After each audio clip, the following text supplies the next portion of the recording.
આપણો ઇન્ડિયન જુગાડ એક બતાવું. આ જો કારીગર કરે છે. આ આપણો કાળો જો. આ જો આ આગળ જે ચાલુ પેપર છે ને એ જો આ બતાવું જો. 58 નો છે ના, મતલબ નાની સાઈઝ છે. હવે ટેપ પટ્ટી મારી ડાયરેક્ટ મશીન હાકે. એનું રીઝન તમને કહું. અત્યારે પ્રોડક્શન ચાલુ હોય ને, હવે આ પ્રોડક્શન ચાલુ નાનો પન્નો છે બરોબર. માની લો કે આ 44 નો છે, તો જ્યારે આ નાના પન્નામાંથી મોટો પન્નો લગાડવો હોય ને તો આખું મશીન ન ફેરવવું પડે. આ સફેદ પેપર છે આગળ લઈને આખું વ્હાઈટ ન કરવું પડે. જો એકવાર બતાવું. લેત ભાઈ આગળ.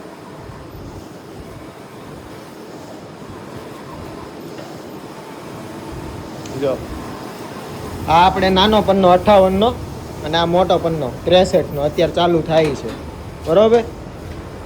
જો તો આ આપણો જુગાડ હોય. અને એકવાર કોમેન્ટ કરજો, આ ભાઈ દેહમાં જઈને ગામડે ગયો તો કાળિયો થઈને આવ્યો કે નહીં.